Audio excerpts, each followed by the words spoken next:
동해 바닷바람이 마을 어귀를 돌아 나오면 온정리는 늘 짠내와 함께 잠에서 깼다. 파도 소리가 골목마다 스며드는 이 작은 마을에는 오래된 유리공방 하나가 있었다. 간판도 없이 낡은 나무문 위에 작은 유리 등불 하나만 걸려있는 그 가게의 이름은 유리등불이었다. 공방의 주인 강도윤은 61살이었다. 굽은 등과 거친 손, 그리고 50년. 가까이 뜨거운 불 앞에 서 있었던 사람만이 가질 수 있는 깊은 눈빛을 지니고 있었다. 그는 매일 새벽 5시면 가마에 불을 지폈다. 불이 붙는 소리도 유리가 녹는 냄새도 없이 그저 고요한 화면처럼 이 글은 흘러간다. 도윤은 손끝으로 뜨거운 유리 덩어리를 돌리며 하루를 시작했다. 그것이 그가 30년 넘게 지켜온 유일한 습관이었다. 마을 사람들은 그를 유리 영감이라 불렀다.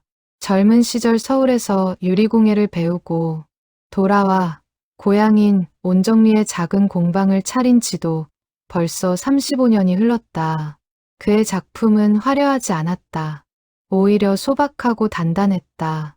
하지만 유독 하나의 문양만은 정교하고 섬세했다. 작은 5개의 꽃이 피 별처럼 퍼진 푸른빛 꽃, 물망초였다. 사람들은 도윤에게 왜 항상 물망초만 새기느냐고 묻곤 했다. 그럴 때마다 그는 그저 웃으며 손을 내저을 뿐 이렇다 할 대답을 내놓지 않았다. 그 침묵 속에는 아무도 알지 못하는 오래된 사연이 웅크리고 있었다. 그리고 매달 첫째 주 토요일, 정확히 오후 3시가 되면 공방의 낡은 문이 조용히 열렸다. 문을 열고 들어서는 사람은 언제나 같은 여인이었다. 나이는 60대 초반으로 보였고 옅은 회색 코트를 즐겨 입었다. 화장기 없는 얼굴에는 세월의 흔적이 고스란히 남아 있었지만 눈빛만은 이상하리만치 맑았다. 여인은 늘 말이 없었다. 공방 안으로 들어서면 진열대 위에 놓인 유리 작품들을 천천히 훑어보았고 그 중에서도 반드시 물망초 문양이 새겨진 작품 앞에서 걸음을 멈췄다. 그녀는 매번 단 하나의 작품만을 골랐다. 작은 유리등, 손바닥만 한 촛대, 혹은 물망초가 새겨진 작은 화병. 종류는 매번 달랐지만 문양만은 한 번도 다르지 않았다. 값을 치를 때도 여인은 카드를 쓰지 않았다. 늘 낡은 손가방에서 꺼낸 현금으로 값을 치렀고 영수증도 받지 않은 채 고개만 살짝 숙여 인사하고는 총총히 가게를 나섰다. 도윤은 처음 몇 달간은 대수롭지 않게 여겼다. 손님 중에는 원래 말이 없는 사람도 있는 법이었다. 하지만 그런 방문이 1년, 2년, 그리고 3년 넘게 반복되자 도윤의 마음속에는 조금씩 궁금증이 자라기 시작했다. 어느 날 도윤은 참지 못하고 여인에게 조심스레 말을 건넸다. 실례지만 매번 같은 문양만 찾으시는 이유가 있으신지요? 여인은 순간 멈칫했다. 손끝이 미세하게 떨리는 것을 도윤은 놓치지 않았다. 그녀는 잠시 고개를 숙인 채 침묵하다가 이내 작은 목소리로 대답했다. 그냥 좋아서요. 그뿐입니다. 그 말을 남기고 여인은 서둘러 가게를 나섰다. 문에 달린 작은 종이 흔들리며 낮은 소리를 냈고 여인의 뒷모습은 곧 바닷바람 속으로 사라졌다. 도윤은 한참 동안 그 자리에 서서 닫힌 문을 바라보았다. 이상하게도 가슴 한켠이 저릿하게 아려왔다. 마치 오래전에 잃어버린 무언가가 그 짧은 순간 스쳐 지나간 것 같은 기분이었다. 그날 밤 도윤은 좀처럼 잠을 이루지 못했다. 그는 공방 한 구석에 놓인 낡은 나무 상자를 꺼내 열었다. 그 안에는 오래된 도구들과 함께 빛바랜 사진 한 장이 들어 있었다. 사진 속에는 젊은 시절의 도윤과 얼굴을 알아보기 힘들 만큼 빛이 바랜한 여인이 나란히 서 있었다. 사진의 뒷면에는 흐릿한 글씨로 짧은 문장 하나가 적혀 있었다. 우리 잊지 말아요. 도윤은 그 사진을 손끝으로 가만히 쓸어내렸다. 30년이라는 세월이 흘렀지만 그날의 기억은 조금도 바래지 않은 채 그의 마음 깊은 곳에 여전히 남아 있었다. 창밖으로는 파도 소리가 낮게 울렸고 유리등불 하나가 어둠 속에서 홀로 빛을 밝히고 있었다. 도윤은 그 불빛을 오래도록 바라보았다. 알 수 없는 예감이 그의 가슴을 조용히 두드리고 있었다. 공방 바로 옆에는 작은 반찬 가게가 있었다. 주인은 마을에서 잔소리 많기로 소문난 최 여사였다. 최 여사는 30년 가까이 도윤의 곁을 지켜온 이웃이자 유일하게 그의 속사정을 조금이나마 짐작하는 사람이었다. 다음 날 아침, 도윤이 가게 문을 여는 것을 본 최 여사가 반찬 그릇을 들고 건너왔다. 영감님, 어제도 그 여자 왔었죠? 도윤은 대답 대신 어색하게 웃기만 했다. 최 여사는 도윤의 표정을 살피며 목소리를 낮췄다. 3년째예요. 영감님, 이상하지 않아요? 매달 똑같은 시간에 똑같은 문양만 사가는 사람이 나 같으면 진작 물어봤을 텐데. 물어봤지. 그냥 좋아서 산다더군. 그 말을 믿어요? 도윤은 잠시 말을 멈추었다. 믿고 싶지 않은 것이 아니라 믿을 수 없을 만큼 낯익은 무언가가 그 여인에게서 느껴졌기 때문이었다. 그는 그 마음을 굳이 입 밖으로 꺼내지 않았다. 최 여사는 알겠다는 듯 고개를 끄덕이고는 반찬 그릇을 내려놓은 뒤 자리를 떴다. 혼자 남은 공방 안에서 도윤은 다시 작업대 앞에 앉았다. 뜨겁게 달궈진 유리 덩어리를 대롱 끝에 감아 올리며 그는 오래전 배웠던 손놀림을 그대로 되풀이했다. 유리는 뜨거울 때는 마음대로 모양을 바꿀 수 있지만 식고 나면 2번 다시 처음의 모습으로 돌아갈 수 없었다. 사람의 인연도 그와 다르지 않다는 생각이 문득 그의 머릿속을 스쳤다. 그날 오후, 도윤은 오랜만에 공방 뒤편 창고를 정리했다. 먼지 쌓인 상자들 사이에서 그는 낯익은 물건 하나를 발견했다. 젊은 시절 그가 만들었던 첫 작품. 물망초 무늬가 새겨진 작은 유리 반지였다. 손끝으로 반지를 매만지던 그의 눈가에 물기가 어렸다. 그는 그것을 조심스레 다시 상자 안에 넣고 뚜껑을 닫았다. 아직은 그 상자를 다시 열 준비가 되어 있지 않았다.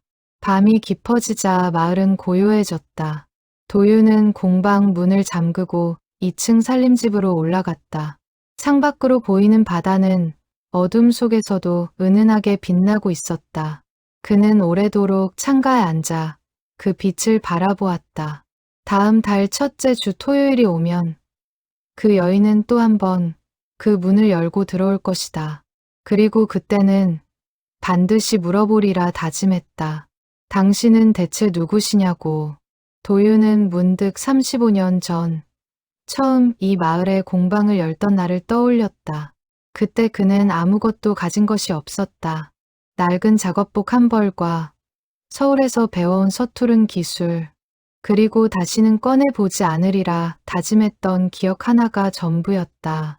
사람들은 그런 그를 두고 왜 하필 이런 외딴 바닷가 마을에 자리를 잡았느냐고 물었다. 그럴 때마다 그는 그저 바다가 좋아서라고 얼버무렸지만 사실은 달랐다. 이곳은 젊은 시절 그녀와 함께 걷던 해안도로에서 그리 멀지 않은 곳이었다. 그는 잊기 위해서가 아니라 잊히지 않기 위해서 이곳에 뿌리를 내린 것이었다. 세월이 흐르면서 그 마음은 점점 무뎌졌다고 스스로를 다독여왔다. 결혼도 하지 않은 채 홀로 늙어가는 삶에 대해 사람들이 수군거려도 크게 개의치 않았다. 유리를 다루는 손끝에 집중하다 보면 지나간 사람에 대한 그리움도 잠시나마 잊을 수 있었기 때문이다. 그러나 그 여인이 처음 공방 문을 열고 들어선 순간부터 오래도록 잠들어 있던 감정이 다시 꿈틀거리기 시작했다는 것을 도윤은 부인할 수 없었다. 그는 낡은 사진을 다시 상자 속에 넣고 대신 그 자리에 방금 창고에서 찾아낸 유리 반지를 올려두었다. 두 개의 물건이 나란히 놓인 모습을 오래도록 바라보다가 그는 조용히 불을 껐다. 어둠 속에서도 창밖 유리등불만은 은은한 빛을 잃지 않고 있었다. 마치 30년 동안 꺼지지 않은 그의 마음처럼. 그날 새벽, 도윤은 여느 때보다 이른 시간에 가마에 불을 지폈다.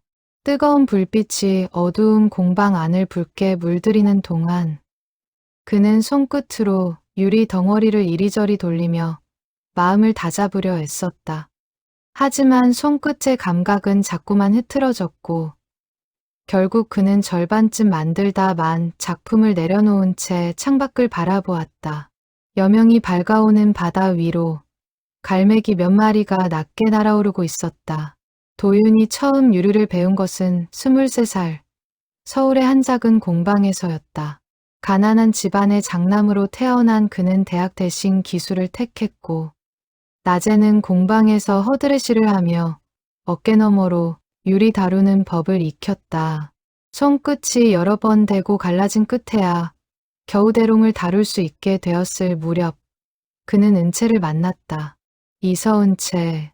도윤보다 2살 어린 그녀는 공방 근처 양복점 집딸이었다.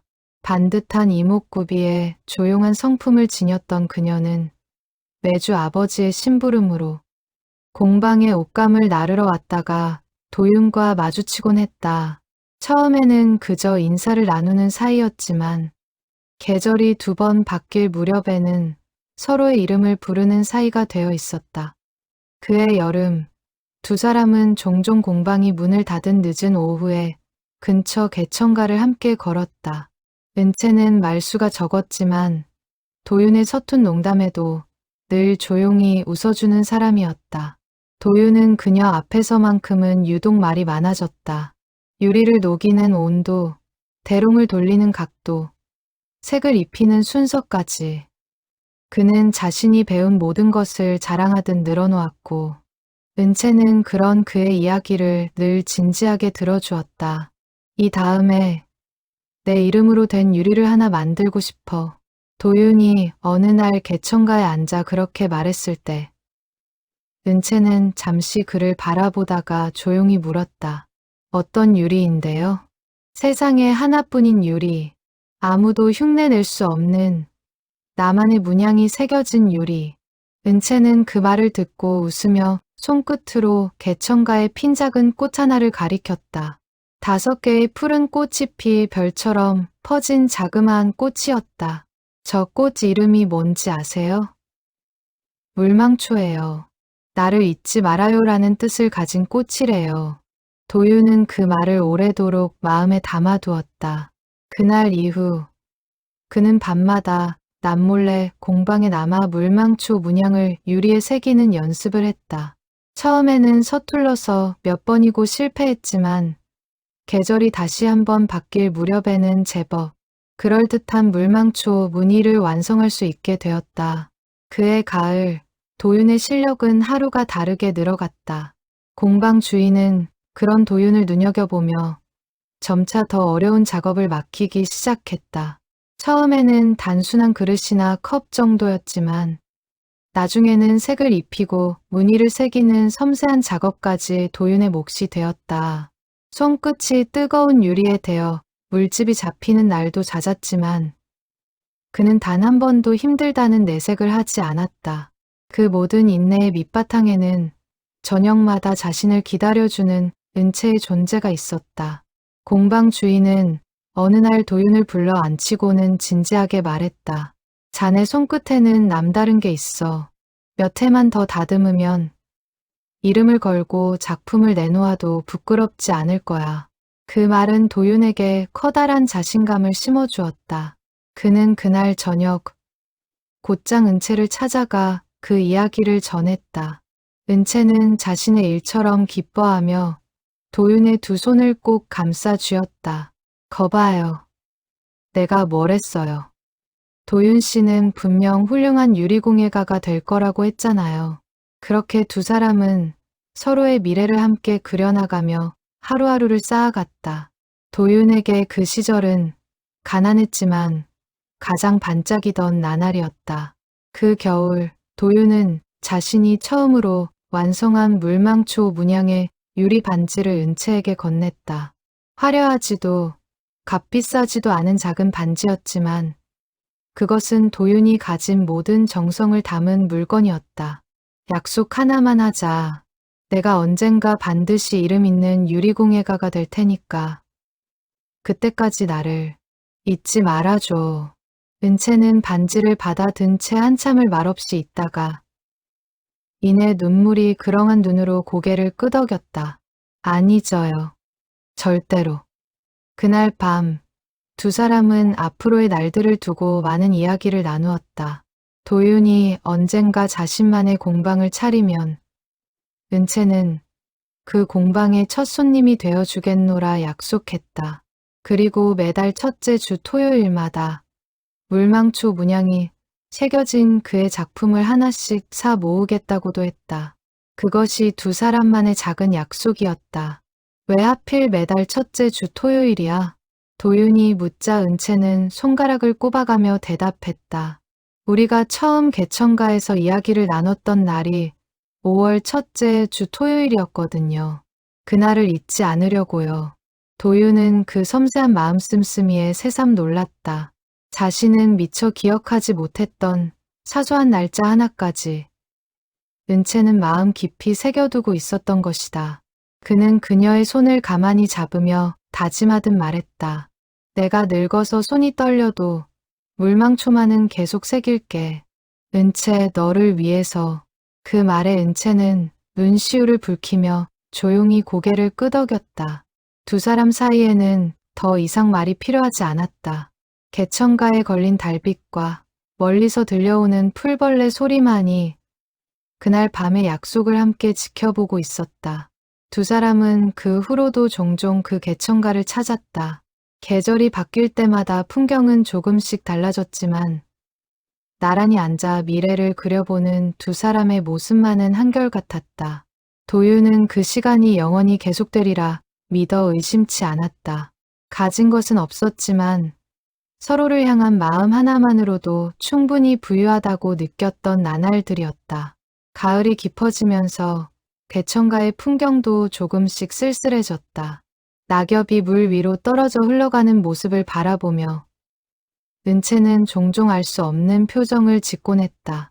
도윤은 그저 계절이 바뀌는 탓이려니 여겼지만 돌이켜보면 그 무렵부터 이미 그녀의 마음속에는 말 못할 근심이 자리 잡고 있었던 것이다. 그러나 세상 일은 두 사람의 바람대로 흘러가지 않았다.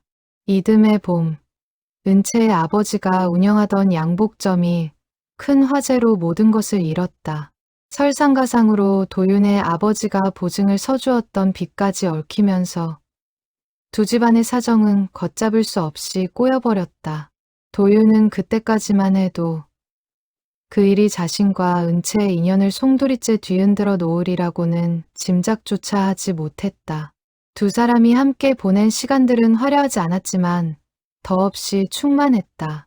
도윤이 공방에서 밤늦도록 일을 마치고 나오면 은채는 종종 골목 어귀에서 그를 기다리고 있었다. 손에는 늘 따뜻한 찐빵이나 삶은 옥수수가 들려 있었고 두 사람은 그것을 나눠 먹으며 달빛 아래를 걸었다. 은채는 도윤에게 자주 미래를 물었다. 공방을 차리면 어디에 차릴 거예요? 바다가 보이는 곳이면 좋겠어. 파도 소리를 들으면서 유리를 만들면 손끝이 더 부드러워질 것 같거든. 그럼 나도 바다 보이는 곳에서 살아야겠네요. 그런 대화를 나눌 때마다 도윤의 가슴은 벅차올랐다. 가진 것 없는 자신에게도 미래를 함께 그려주는 사람이 있다는 사실이 그에게는 세상 무엇보다 큰 힘이 되었다. 은채 역시 넉넉하지 않은 형편의 도윤을 두고 집안 어른들의 눈치를 살펴야 했지만 그녀는 한 번도 그런 내색을 하지 않았다. 오히려 도윤이 미안한 기색을 보일 때마다 그녀는 손을 꼭 잡으며 괜찮다고 다독여 주었다. 돈이 없어서 미안한 게 아니라 마음이 없어서 미안한 거예요. 도윤 씨는 마음이 없는 사람이 아니잖아요. 그 한마디가 도윤에게는 평생 잊지 못할 위로로 남았다. 두 사람은 그렇게 하루하루 서로에게 기대며 언젠가 함께할 날들을 조금씩 그려나가고 있었다. 도윤은 매일 밤 공방에 홀로 남아 유리를 다루는 손끝에 더욱 정성을 쏟았다. 하루빨리 실력을 인정받아 번듯한 공방을 차리고 은채에게 떳떳한 사람이 되고 싶다는 마음 하나로 버틴 나날들이었다. 그러나 그의 여름이 끝나갈 무렵 은채의 태도는 눈에 띄게 달라지기 시작했다. 늘 밝던 표정에는 그늘이 드리웠고 도윤과 눈을 마주치는 시간도 점점 줄어들었다. 약속 장소에 늦게 나타나는 일이 잦아졌고 어느 날은 아예 나타나지 않은 채 다음 날에서야 짧은 쪽지 한 장만을 남기고 지나갔다. 도윤이 이유를 물을 때마다 그녀는 그저 아무 일도 아니에요 라는 말로 얼버무릴 뿐이었다. 도윤은 그 말을 곧이곧대로 믿었다. 그저 은채의 집안 사정이 어려워 마음의 여유가 없으려니 짐작했을 뿐. 그 이면에 무엇이 자리하고 있는지는 조금도 알지 못했다. 설마 그것이 두 사람이 함께 나눌 수 있는 마지막 여름이 되리라고는 상상조차 하지 못한 채로 도윤은 그의 여름의 끝자락을 무심히 흘려보내고 있었다. 다시 현재 온정리의 겨울은 유독 바람이 매서웠다. 도윤은 가마 앞에 앉아 불의 온도를 살피며 지난달 여인이 다녀간 이후로 줄곧 마음 한구석이 어수선했다. 그녀가 남기고 간 짧은 대답, 그냥 좋아서요 라는 말이 자꾸만 귓가에 맴돌았다. 도윤은 애써 작업에 몰두하려 했지만 손끝의 감각이 자꾸만 흐트러졌다. 그러던 어느 날 오후 공방 문이 열리며 낯익은 얼굴이 들어섰다. 이웃 반찬 가게의 최 여사였다. 그녀는 다급한 표정으로 도윤에게 다가왔다. 손에는 방금 묻힌 듯한 나물 반찬 그릇이 들려 있었지만 오늘따라 그녀의 걸음은 평소보다 훨씬 빨랐다. 영감님, 저 여자 있잖아요. 그 물망초만 사가는 여자. 그 사람이 왜 아까 우리 가게 앞을 지나가는데 표정이 영 안 좋더라고요. 눈이 퉁퉁 부어있고 걸음도 힘이 하나도 없이 휘청거려서 걱정돼서 말 걸어봤더니 괜찮다고 하면서도 손을 덜덜 떨더라니까요. 도윤의 가슴이 철렁 내려앉았다. 그는 곧바로 하던 일을 멈추고 창밖을 내다보았지만 이미 여인의 모습은 보이지 않았다. 최 여사는 걱정스러운 얼굴로 말을 이었다. 영감님, 아무래도 그 여자한테 무슨 사연이 있는 것 같아요. 이번에 오면 제대로 한번 물어봐요. 이러다 무슨 일이라도 생기면 어쩌려고. 도윤은 고개를 끄덕였다. 하지만 마음 한편에서는 두려움도 함께 자라나고 있었다. 그 여인이 자신과 무관한 사람이 아닐지도 모른다는 예감이 이제는 확신에 가까운 무게로 그의 가슴을 짓누르고 있었기 때문이다. 며칠 후 도윤은 우연히 읍내 병원 앞을 지나다가 그 여인을 다시 마주쳤다. 그녀는 진료실 앞 의자에 홀로 앉아 있었다. 안색이 창백했고 손에는 여러 장의 약봉지가 들려 있었다. 도윤은 잠시 멈춰서서 그녀를 바라보다가 조심스레 다가가 말을 건넸다. 괜찮으십니까? 여인은 흠칫 놀라며 고개를 들었다. 도윤을 알아본 그녀의 얼굴에 순간적으로 당혹스러운 빛이 스쳤다. 아, 공방 사장님이시네요. 여긴 어쩐 일로 지나가다가요. 그보다 어디 편찮으신 건 아닌지. 여인은 애써 미소를 지으며 손사래를 쳤다. 괜찮아요. 그냥 정기 검진이에요. 도윤은 더 캐묻지 않았다. 다만 그녀의 손끝이 가늘게 떨리고 있다는 것, 그리고 그 손에 들린 약봉지 위에 적힌 이름이 낯설지 않다는 것을 놓치지 않았다. 서은채. 도윤은 그 이름을 보는 순간 숨이 멎는 듯한 충격에 휩싸였다. 30년 동안 단 하루도 잊은 적 없던 그 이름이 지금 눈앞에 여인의 것이었다. 그 혹시 성함이 어떻게 되십니까? 도윤의 목소리가 미세하게 떨렸다. 여인은 순간 얼어붙은 듯 그를 바라보았다. 그녀의 눈동자에도 감출 수 없는 동요가 일렁이고 있었다. 하지만 그녀는 이내 시선을 피하며 자리에서 일어섰다. 죄송해요. 다음 진료가 있어서 이만. 여인은 서둘러 자리를 떴다. 하지만 몇 걸음 옮기던 그녀의 발걸음이 문득 멈췄다. 그녀는 잠시 등을 돌린 채로 가만히 서 있었다. 마치 무언가 하고 싶은 말이 목 끝까지 차올랐지만 끝내 삼켜버리는 사람처럼 어깨가 미세하게 떨렸다. 도유는 그 뒷모습을 향해 한 걸음 다가서려다 멈칫했다. 만약 지금 자신의 짐작이 틀렸다면 괜한 확신으로 애먼 사람을 붙잡는 결례가 될 수도 있었다. 그는 결국 아무 말도 하지 못한 채 그 자리에 서 있을 수밖에 없었다. 여인의 뒷모습이 복도 끝으로 사라질 때까지 도유는 그 자리에 못 박힌 듯 서 있었다. 병원 복도의 형광등 불빛이 유난히 차갑게 느껴졌다. 도유는 손에 쥔 손수건을 몇 번이고 다시 펴보며 자신이 방금 목격한 것이 정말 현실인지 되새겼다. 30년 동안 마음 한구석에 접어두었던 이름이 이렇게 갑작스레 눈앞에 되살아날 줄은 미처 예상하지 못했던 일이었다. 그는 한참을 그 자리에 서 있다가 겨우 발걸음을 옮겨 병원을 나섰다. 버스를 기다리는 동안에도 그의 머릿속은 온통 방금 있었던 일로 가득 차 있었다. 그는 몇 번이고 되돌아가 그녀를 붙잡고 싶은 충동을 느꼈지만 그때마다 스스로를 다잡았다. 확신이 서기 전까지는 섣불리 움직이지 않는 것이 옳다는 판단이었다. 하지만 가슴 속에서 요동치는 감정만큼은 좀처럼 가라앉지 않았다. 그의 손에는 방금 그녀가 앉아있던 자리에서 떨어진 작은 손수건 하나가 들려 있었다.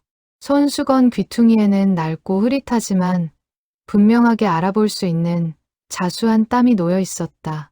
5개의 푸른 꽃이 물망초였다. 도유는 손수건을 움켜쥔 채 병원을 나섰다. 겨울바람이 매섭게 불어왔지만 그는 추위조차 느끼지 못했다. 30년 동안 묻어두었던 이름과 방금 목격한 물망초 자수가 그의 머릿속에서 어지럽게 뒤섞이고 있었다. 그는 걸음을 멈추고 하늘을 올려다보았다. 잿빛 구름 사이로 희미한 햇살 한 줄기가 새어나오고 있었다. 마치 30년 만에 다시 열리려는 오래된 문처럼. 그날 밤 도유는 좀처럼 잠을 이루지 못했다. 그는 낡은 상자에서 옛 사진을 다시 꺼내 손수건과 나란히 놓아보았다. 사진 속 흐릿한 여인의 얼굴과 오늘 병원에서 마주한 여인의 얼굴이 조금씩 겹쳐지기 시작했다. 세월은 많은 것을 바꾸어 놓았지만 눈빛만은 변하지 않는다는 것을 도유는 그제야 깨달았다. 다음 날 아침, 도유는 평소보다 일찍 공방 문을 열었다. 잠을 설친 탓에 눈 밑이 거뭇했지만 정신만은 그 어느 때보다 또렷했다. 그는 작업대 앞에 앉아 손수건을 다시 펼쳐보았다. 30년 전 자신이 직접 은채에게 가르쳐 주었던 자수 방식 그대로였다. 실이 조금 풀려 있었지만 한 땀 한 땀에 깃든 정성만은 고스란히 남아 있었다. 최 여사가 다시 반찬 그릇을 들고 건너왔을 때 도유는 손수건을 조심스레 그녀에게 보여주었다. 최 여사는 자수를 한참 들여다보더니 눈을 크게 떴다. 이거 영감님이 항상 새기는 그 무늬 아니에요? 혹시 그 여자분이랑 무슨 사이예요? 도유는 대답 대신 낮은 한숨을 내쉬었다. 그는 30년 전에 짧았던 인연을 최 여사에게 처음으로 털어놓았다.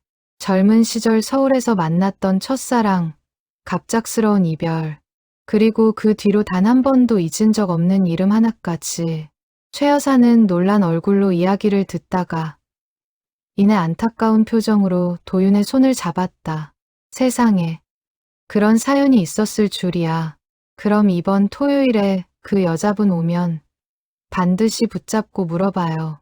이대로 흘려보내면 평생 후회할 거예요. 도윤은 고개를 끄덕였다. 하지만 동시에 알 수 없는 두려움도 밀려왔다. 만약 그녀가 정말 은채가 맞다면 어째서 30년 만에 이름도 밝히지 않은 채 매달 자신의 공방을 찾아왔던 것인지 그 이유를 알아야 했다. 그리고 그 이유가 그가 감당하기 힘든 슬픈 사연일지도 모른다는 예감이 그의 마음을 무겁게 짓눌렀다. 그 주 내내 도윤은 평소보다 더 정성 들여 작업에 매달렸다. 물망초 문양을 새기는 손끝에는 그 어느 때보다 깊은 떨림이 담겨 있었다. 그는 새로운 유리등 하나를 완성하며 그 안에 30년 동안 하지 못했던 말들을 대신 새겨 넣듯 정성을 쏟았다. 토요일이 다가올수록 그의 가슴은 점점 더 세차게 뛰기 시작했다.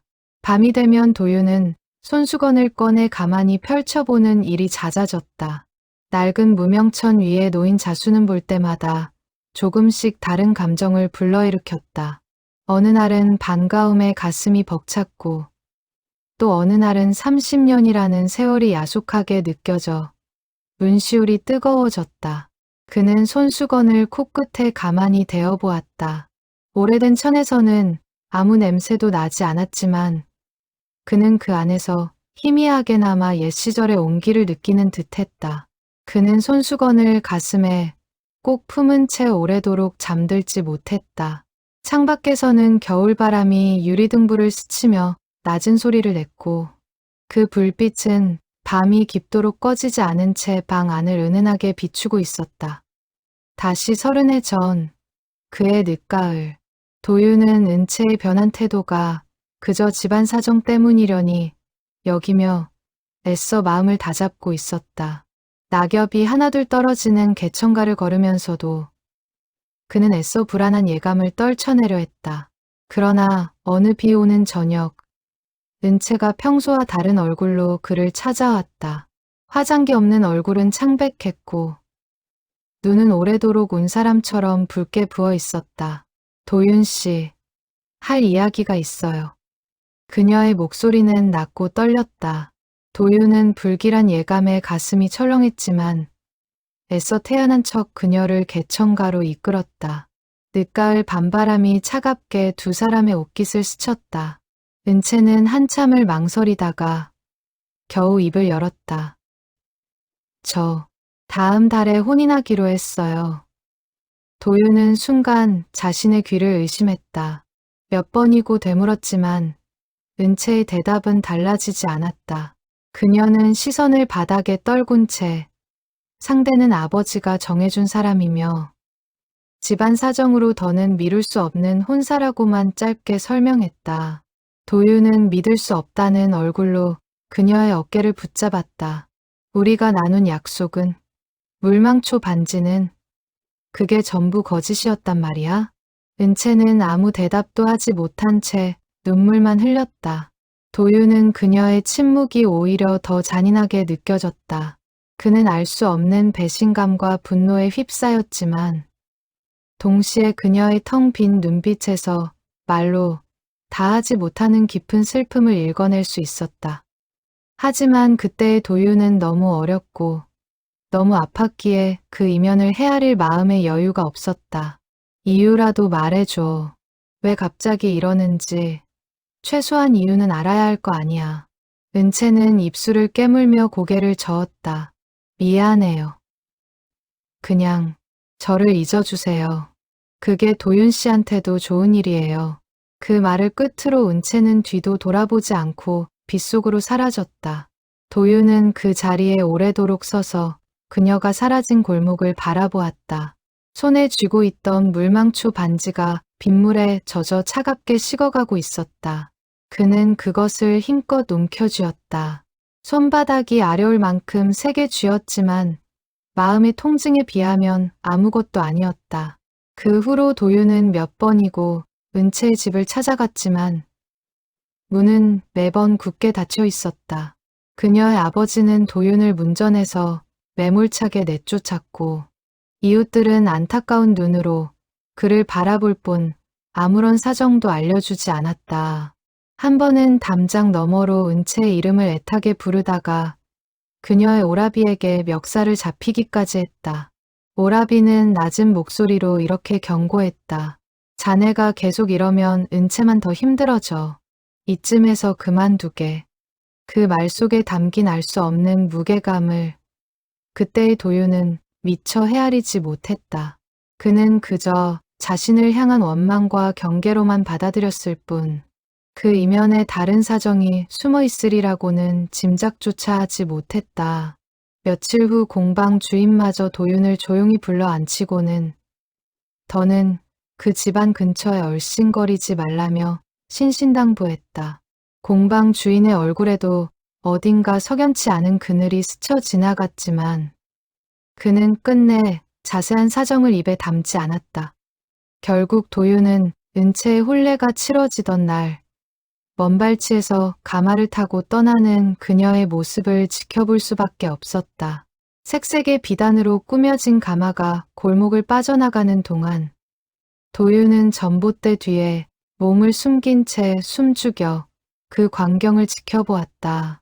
구경 나온 마을 사람들의 웅성거림과 축하의 말들이 그의 귀에는 아득하게 들려왔다. 마치 자신만 다른 세상에 홀로 남겨진 듯한 기분이었다. 가마가 골목 어귀를 돌아나가기 직전 아주 짧은 순간이었지만 도윤은 가마의 작은 창틈으로 은채의 옆얼굴을 볼 수 있었다. 곱게 단장한 얼굴이었지만 그 표정에는 기쁨이라고는 조금도 찾아볼 수 없었다. 오히려 억누른 슬픔이 짙게 배어있는 얼굴이었다. 도윤은 그 순간 저도 모르게 몇 걸음 뛰쳐나가려 했지만 이내 발걸음을 멈추고 말았다. 이미 늦었다는 것을, 그리고 자신이 나선다 한들 아무것도 바꿀 수 없다는 것을 알고 있었기 때문이다. 하얀 저고리를 입은 그녀는 단 한 번도 고개를 돌리지 않았다. 그것이 도윤이 마지막으로 본 은채의 모습이었다. 도윤은 그날 이후 서울을 떠났다. 더는 그곳에 머물 이유가 없었다. 그는 정처 없이 떠돌다 우연히 닿은 바닷가 마을 온정리의 자리를 잡았다. 그곳에서 그는 홀로 공방을 차리고 오직 유리를 다루는 일에만 몰두하며 30년의 세월을 흘려보냈다. 은채와의 약속대로 물망초 문양만은 단 한 번도 새기기를 멈추지 않았다. 비록 그녀는 곁에 없었지만 적어도 그 약속만큼은 지키고 싶었기 때문이다. 온정리에 처음 자리를 잡던 무렵 도윤의 삶은 말 그대로 폐허와 다름없었다. 낮에는 근처 공사장에서 막노동을 하고 밤에는 헐값에 빌린 창고에서 홀로 유리를 다뤘다. 손에 물집이 잡히고 터지기를 반복하면서도 그는 멈추지 않았다. 유리를 녹이고 식히는 그 단순한 반복 작업만이 그의 안에서 소용돌이치는 상실감을 잠재울 수 있는 유일한 방법이었기 때문이다. 몇몇 마을 어른들은 젊은 나이에 홀로 흘러들어온 도윤을 안쓰럽게 여겨 이런저런 중매 자리를 주선하기도 했다. 그때마다 도윤은 정중히 거절했다. 사람들은 그를 두고 고집이 세다느니 눈이 높다느니 뒷말을 했지만 정작 도윤 자신은 그 이유를 굳이 설명하려 하지 않았다. 그의 마음속에는 이미 30년 전 그 개천가에서 나눈 약속이 지울 수 없는 자리를 차지하고 있었다. 공방이 조금씩 자리를 잡아가면서 도윤의 작품은 입소문을 타고 근방에 알려지기 시작했다. 특히 물망초 문양이 새겨진 그의 유리 작품은 결혼을 앞둔 젊은 연인들 사이에서 특별한 의미를 지닌 선물로 여겨졌다. 사람들은 그 문양에 담긴 사연을 궁금해했지만 도윤은 그때마다 그저 옅은 미소로 답을 대신했다. 자신만이 간직한 그 이야기를 그는 그 누구에게도 온전히 꺼내 보인 적이 없었다. 세월이 흐르며 도윤은 종종 스스로에게 묻곤 했다. 그날 밤 은채가 흘리던 그 눈물의 의미는 무엇이었을까? 단순히 원치 않는 혼인에 대한 슬픔이었을까? 아니면 그보다 더 깊은 무언가를 숨기고 있었던 것일까? 답을 알 수 없는 물음은 30년 동안 그의 마음 한구석에 옹이처럼 박혀 있었다. 때로는 그 물음을 잊은 채 하루하루를 살아가다가도 문득 물망초 문양을 새기는 손끝에서 그날의 기억이 되살아나곤 했다.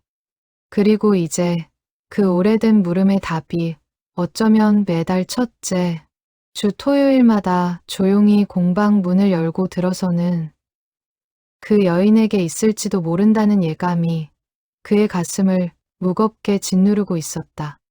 30년 만에 다시 마주하게 될지도 모르는 진실 앞에서 도윤은 두려움과 설렘이 뒤섞인 복잡한 심경으로 다가오는 토요일을 기다리고 있었다. 그는 창고 깊숙이 넣어두었던 낡은 사진을 다시 꺼내 오래도록 그 얼굴을 들여다보았다. 흐릿하게 바랜 사진 속 여인의 미소가 이상하게도 그날 병원에서 마주쳤던 여인의 표정과 자꾸만 겹쳐 보였다. 도윤은 그 우연이 결코 우연이 아닐지도 모른다는 예감을 좀처럼 떨쳐낼 수 없었다. 그날 밤 도윤은 오랜만에 젊은 시절 자신이 쓰던 낡은 작업 일지를 꺼내 펼쳐보았다. 삐뚤빼뚤한 글씨로 적힌 그 시절의 기록들은 대부분 유리 다루는 기술에 관한 메모였지만 페이지 귀퉁이마다 은채의 이름이 작게 적혀 있었다. 그는 그 이름들을 손끝으로 하나하나 짚어가며 잊었다고 믿었던 그 시절의 감정이 조금도 사그라들지 않았음을 새삼 깨달았다. 창밖에서는 늦가을 바람이 마른 나무숲을 스치며 낮은 소리를 냈고 도윤은 오래도록 그 소리에 귀 기울이며 잠들지 못하는 밤을 보냈다. 마침내 그 토요일이 찾아왔다. 도윤은 평소보다 이른 아침부터 공방을 정돈했다. 진열대의 먼지를 닦아내고 손수 완성한 새 물망초 유리등을 가장 잘 보이는 자리에 놓았다. 창밖으로 스며드는 겨울 햇살마저 유난히 맑게 느껴지는 아침이었다. 오후 3시가 가까워지자 그의 심장은 20살 청년 시절로 되돌아간 듯 세차게 뛰기 시작했다.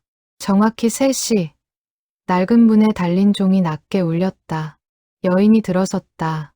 여느 때처럼 옅은 회색 코트 차림이었지만 오늘따라 그녀의 낯빛은 유난히 창백해 보였다.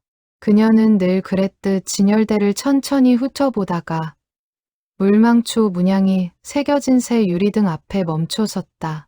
도윤은 떨리는 마음을 애써 억누르며 그녀에게 다가갔다. 손수건을 두고 가셨더군요. 그는 지난번 병원에서 주운 손수건을 조심스레 내밀었다. 여인의 눈동자가 순간 크게 흔들렸다. 그녀는 손수건을 받아 들지 못한 채 그저 얼어붙은 듯 도윤을 바라보기만 했다. 이서은 채, 씨 맞으시죠? 도윤의 목소리가 가늘게 떨렸다. 그 이름을 입 밖으로 꺼내는 순간 그는 30년의 세월이 한꺼번에 무너져 내리는 듯한 기분을 느꼈다. 여인은 한참을 아무 말도 하지 못한 채 서 있다가 이내 눈가에 눈물이 그렁하게 맺혔다. 오랜만이에요, 도윤 씨. 그 한마디에 도윤은 온몸에 힘이 빠지는 듯했다. 30년 만에 다시 듣는 그 목소리는 세월의 흔적이 묻어 있었지만 여전히 그가 기억하는 그대로였다. 두 사람은 한참 동안 서로를 바라보기만 할 뿐 아무 말도 잇지 못했다. 공방 안에는 오직 벽시계의 초침 소리만이 낮게 울리고 있었다. 도윤은 눈앞의 여인에게서 30년 전 21살 은채의 모습을 찾으려 애썼다. 세월은 그녀의 검은 머리에 서리를 앉히고 매끈했던 손등에 잔주름을 새겨놓았지만 무언가를 말하려다 삼키는 듯한 그 특유의 표정만큼은 조금도 변하지 않았다. 도윤은 그 사실이 오히려 더 가슴 아프게 다가왔다. 세월이 흘러도 변하지 않는 것들이 있다는 사실이 지난 30년의 공백을 더욱 선명하게 만들었기 때문이다.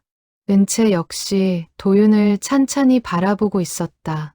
굽은 어깨와 거친 손, 하얗게 샌 머리카락. 하지만 유리를 매만질 때마다 반짝이던 그 눈빛만큼은 예전 그대로였다. 그녀는 그 눈빛을 다시 마주하는 순간 지난 30년 동안 억눌러왔던 무언가가 한꺼번에 무너져 내리는 기분을 느꼈다. 먼저 침묵을 깬 것은 도윤이었다. 왜, 그동안 한 번도 말씀을 안 하셨습니까? 매달 이곳에 오시면서 어째서 아는 척 한 번을 안 하셨어요. 은채는 고개를 떨군 채 눈물만 떨궜다. 그녀는 한참을 망설이다가 겨우 목소리를 짜냈다. 염치가 없어서요. 도윤 씨 얼굴 볼 자격도 없다고 생각했어요. 그게 무슨 말씀입니까? 대체 30년 전에 무슨 일이 있었던 겁니까? 은채는 입술을 깨물며 시선을 피했다. 그녀의 두 손이 가늘게 떨리고 있었다. 도윤은 더 다그치지 않고 조용히 그녀에게 의자를 내주었다. 은채는 힘없이 의자에 주저앉았고 도윤은 그 앞에 따뜻한 차 한 잔을 내려놓았다. 천천히 말씀하셔도 됩니다. 30년을 기다렸는데 몇 분 더 못 기다리겠습니까? 그 말에 은채의 눈에서 참았던 눈물이 왈칵 쏟아졌다. 그녀는 두 손으로 얼굴을 감싼 채 한참을 흐느꼈다. 도윤은 그런 그녀를 그저 묵묵히 지켜볼 뿐이었다. 재촉하지 않고 다그치지 않고 그저 그녀가 스스로 마음을 추스를 때까지 곁을 지켰다. 공방 안의 낡은 벽시계가 3시 반을 알리며 나직이 울렸다. 최 여사가 슬쩍 가게 문틈으로 안을 살피다가 심상치 않은 분위기를 눈치채고는 조용히 문을 닫고 물러갔다. 도윤은 그런 최 여사의 배려에 마음속으로 짧게 고마움을 전하며 다시 은채에게로 시선을 돌렸다. 은채는 몇 번이고 입을 열었다 닫기를 반복했다. 30년 동안 가슴에 묻어두었던 말을 꺼내는 일이 그녀에게는 여전히 버거운 듯했다. 도윤은 그녀의 손을 가만히 바라보았다. 젊은 시절과 달리 마디마디가 굵어진 그 손 위에 오래된 반지, 자국 하나가 희미하게 남아있는 것을 그는 놓치지 않았다. 한참 만에 눈물을 닦아낸 은채가 떨리는 목소리로 입을 열었다. 제 남편이 지난 봄에 세상을 떠났어요. 도윤은 순간 말을 잃었다. 그녀의 남편이 세상을 떠났다는 사실보다 그 말을 전하는 그녀의 표정에서 읽히는 복잡한 감정이 더 마음에 걸렸다. 슬픔과 안도, 그리고 그보다 더 깊은 무언가가 뒤섞인 얼굴이었다. 장례를 치르고 유품을 정리하다가 남편이 평생 숨겨왔던 상자 하나를 발견했어요. 그 안에 도윤 씨와 관련된 것들이 들어 있었어요. 도윤의 심장이 쿵 내려앉았다. 그는 그녀의 다음 말을 기다리며 숨죽였다. 창밖으로는 저물어가는 겨울 햇살이 유리등불 사이로 스며들어 두 사람 사이에 놓인 낡은 손수건을 은은하게 비추고 있었다. 그 상자 안에 30년 전 제가 도윤 씨에게 쓴 편지가 있었어요. 붙이지 못한 편지였죠. 그런데 그게 왜 남편 손에 있었는지 저도 얼마 전에 알게 됐어요. 은채의 목소리가 다시 떨리기 시작했다. 도윤은 마른 침을 삼키며 그녀의 다음 말을 기다렸다. 30년 동안 묻혀있던 진실이 이제 막 그 모습을 드러내려 하고 있었다. 그날 개천가에서 도윤 씨한테 아무 이유도 말하지 못하고 떠났던 그날 밤. 저는 집에 돌아가자마자 도윤 씨에게 편지를 썼어요. 왜 그럴 수밖에 없었는지 모든 걸 다 적었어요. 하지만 그 편지를 붙이기 전에 아버지한테 들키고 말았어요. 도윤은 숨을 죽인 채 그녀의 말을 들었다. 30년 전 그날 밤, 자신이 알지 못했던 또 다른 시간이 존재했다는 사실이 그의 가슴을 무겁게 짓눌렀다. 아버지는 그 편지를 빼앗아 불태우려 하셨어요. 저는 필사적으로 매달렸지만 결국 편지는 아버지 손에 넘어갔고 그날 이후로 저는 한 발짝도 집 밖을 나설 수 없었어요. 혼례를 치르는 날까지 저는 도윤 씨한테 그 어떤 말도 전할 방법이 없었어요.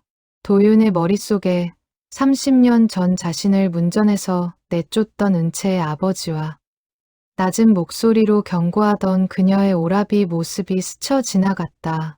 그제야 그날의 냉랭했던 태도들이 무엇을 의미했는지 어렴풋이 이해가 되기 시작했다. 그런데 그 편지가 왜 남편분 유품에서 나온 겁니까? 은채는 깊은 숨을 내쉬었다.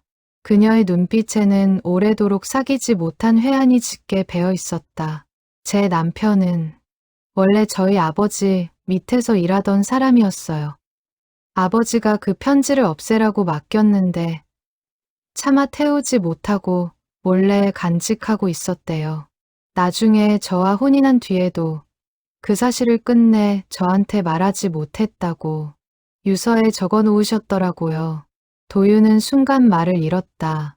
30년 세월 동안 얽히고 설킨 인연의 무게가 한꺼번에 그의 어깨를 짓눌러 왔다. 은채는 떨리는 손으로 품속에서 낡고 빛바랜 편지 봉투 하나를 꺼내 도윤에게 내밀었다. 이거예요. 30년 전에 제가 도윤 씨한테 쓴 편지.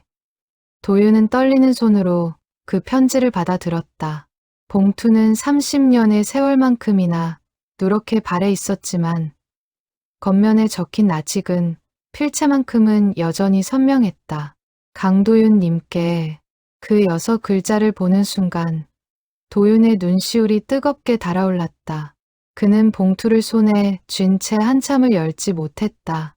30년 동안 궁금해했던 진실이 바로 눈앞에 놓여 있다는 사실이 오히려 그를 더욱 조심스럽게 만들었다. 은채는 그런 그를 가만히 지켜보며 아무 말도 하지 않았다. 공방 안에는 오직 벽시계의 초침 소리와 창밖에서 들려오는 낮은 파도 소리만이 흐르고 있었다. 도윤은 떨리는 손끝으로 봉투를 열었다. 안에는 누렇게 바랜 편지지 2장이 곱게 접혀 있었다. 종이는 30년의 세월을 고스란히 머금은 채 누렇게 변색되어 있었고 모서리는 여러 번 접혔다. 펴진 흔적으로 달아 있었다. 그는 숨을 고르고 30년 전 은채가 눌러쓴 글씨를 천천히 읽어 내려가기 시작했다. 도윤 씨에게 이 편지를 쓰는 지금 저는 도윤 씨 얼굴을 볼 자격조차 없다는 걸 압니다. 하지만 아무 말도 없이 사라지는 건 도윤 씨한테 너무 잔인한 일인 것 같아서 이렇게 몰래 펜을 듭니다. 도윤 씨, 우리 아버지가 화재로 가게를 잃으신 뒤 도윤 씨 아버님이 보증을 서주신 빚 때문에 두 집안이 함께 무너질 위기에 처했다는 걸 저는 나중에 알았어요. 그런데 그보다 더 큰 문제가 있었어요. 그 화재의 원인이 실은 저희 집안의 오래된 빚쟁이가 낸 불이었다는 걸요. 그 빚쟁이는 저희 아버지한테 돈을 받아내지 못하자 대신 도윤 씨, 아버님한테 빚을 넘기고는 저희 집안까지 협박하고 있었어요. 그 사람은 저희 집안이 파산하는 걸 원한 게 아니었어요. 그는 저를 원했어요. 자기 아들의 혼처로요. 만약 제가 그 혼사를 거절하면 도윤 씨 아버님이 지신 빚을 모조리 되받아내겠다고. 그러면 도윤 씨네 집안은 물론 도윤 씨의 앞날까지 전부 망가뜨리겠다고 협박했어요. 저는 그 말을 듣고 도저히 다른 선택을 할 수가 없었어요. 도윤 씨가 그렇게 애써 쌓아온 것들이 저 때문에 하루아침에 무너지는 걸 볼 수는 없었으니까요. 그래서 저는 아무 이유도 말하지 못한 채 그저 나쁜 사람이 되기로 했습니다. 도윤 씨가 저를 원망하고 미워한다면 적어도 저 때문에 앞날을 망쳤다는 죄책감만은 느끼지 않을 테니까요. 도윤 씨, 미안해요. 그리고 고마웠어요. 짧았지만 저에게는 평생 가장 반짝이던 시간이었어요. 부디 저를 잊고 도윤 씨만의 행복한 삶을 살아가시길. 물망초처럼 저만 홀로 도윤 씨를 기억하며 살아가겠습니다. 은채 올림. 편지를 다 읽은 도윤의 손이 부들부들 떨렸다. 30년 동안 자신이 오해하고 원망해왔던 모든 것들이 사실은 그녀가 자신을 지키기 위해 감내한 희생이었다는 것을 이제야 알게 된 것이다. 그는 아무 말도 하지 못한 채 편지를 움켜쥔 손으로 눈을 감쌌다. 그때 그 빚쟁이가 원한 게 정말 저를 지키기 위한 거였습니까? 저 하나 지키자고 은채 씨는 그렇게 큰 희생을. 은채는 고개를 떨군 채 조용히 말을 이었다. 희생이라고 생각한 적 없어요.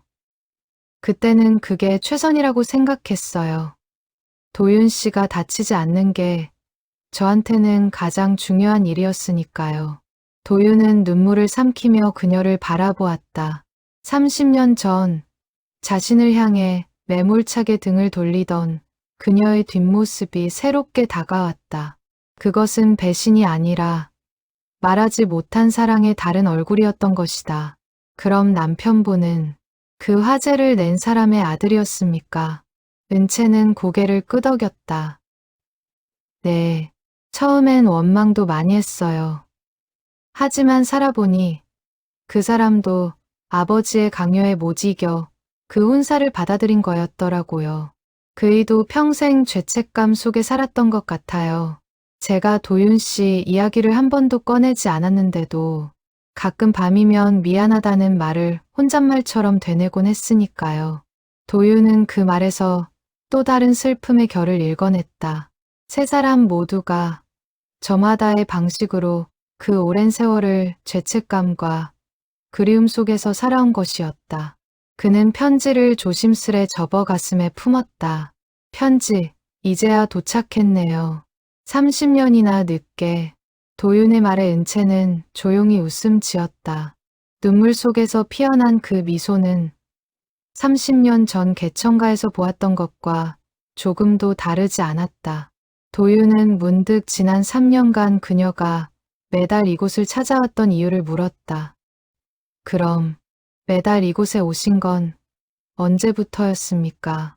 남편이 세상을 떠나고 유품 정리를 하던 중에 이 편지를 발견한 게 3년 전이었어요.